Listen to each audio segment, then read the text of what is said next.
Numerous 20. Sa unang bulan, miabot ang katawhan sa Israel sa kamingawan sa Zin, o nagkampo sila didto sa Kades. Namatay didto si Miriam, o didto usab gilubong. Niining higayon na walay tubig didto alang sa katawhan, o tungod niini, naghiusa sila batok kang Moises o kang Aaron. Ug ang katawhan nakiglalis kang Moises o giingnan nila siya. Maayo pag nahiapil kami sa pagkamatay sa among kaigsunan at tubangan sa Ginoo. Nganong gidala mo man kami nganhi sa kamingawan? Aron balang mga matay kami din hilakip ang among mga kahayupan? Ug nganong gikuha mo man kami sa Ehipto o gidala niining dapita nga lisod puy-an, ug dili katamnag trigo o igera o paras o granada o dinhi wala pagay tubig nga among mainom? Unya miadto si Moises ug si Aaron ngadto sa pultahan sa tolda nga taguanan ug mihapa sila. Ug mitungha kanila ang himaya sa Ginoo. Giingnan sa Ginoo si Moises, kuhaa ang imong sungkod nga anaa sa atubangan sa sudlanan sa kasabutan.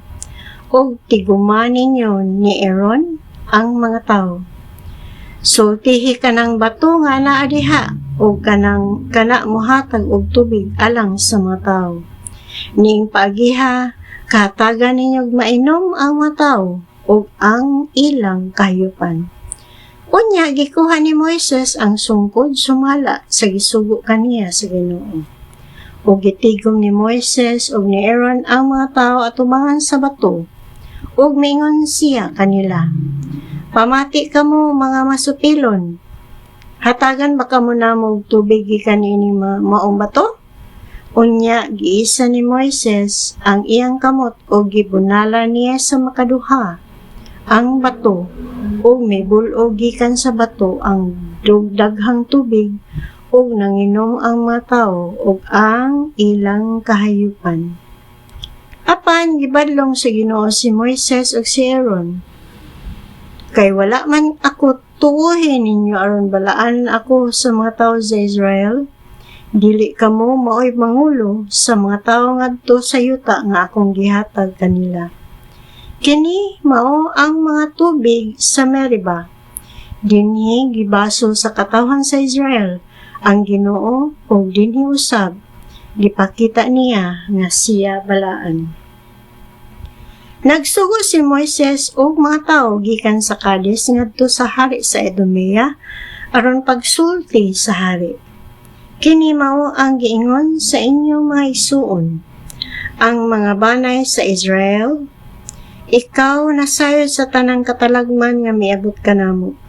Nasayod ka nga ang among mga ginikanan miadto sa Ehipto ug mipuyo kami dugay dito apan gidawdaw kami sa mga Ehiptohanon. Busa nagpakitabang kami sa Ginoo o gipatalinghugan niya kami. Ipadadaan kami niyag usa ka anghel nga mao'y mikuha kanamo gikan sa Ehipto. Karon ania kami sa Kades, usa ka syudad sa utlanan sa imong yuta. Tuguti kami karon sa paglatas sa imong yuta. Dili namo agian ang inyong mga uma o parasan o mukuhag tubig sa inyong mga tabay. Mo'y among agian ang dalan sa hari o dili kami magtipas-tipas." Apan mitubag ang hari sa Edomea, "Ayaw kamo pag-agi aron dili kamo mahiagon sa akong espada." Og mitubag ang katawhan sa Israel, "Musubay kami sa dakong dalan, og kun kami ug ang among kahayupan makainom sa inyong tubig, bayran kanamo, paagi-alamang kami." Apan mingon ang hari sa Edomea, "Dili ka na mahimo." Ug unya ang mga taga-Edomea nagtigom aron sa pagpakig-away kanila. O kay wala man nila sila paagia, nang ngitaglaing agianan ang mga Israelita. Ug mibaktas sila gikan sa Kades ug ang katawhan sa Israel miabot sa bukid sa Hor. Ug didto sa bukid sa Hor, dapit sa utlanan sa Edomea, Giingnan sa Ginoo si Moises ug si Aaron.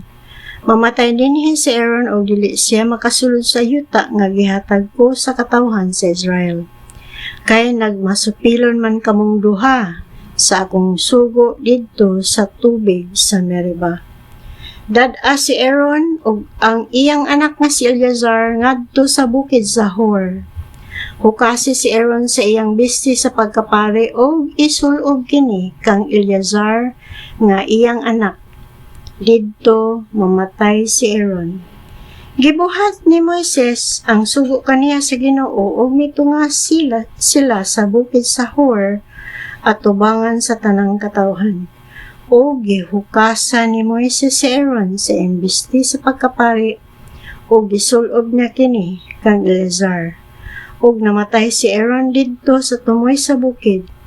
Unya nang lugsong si Moises ug si Eleazar.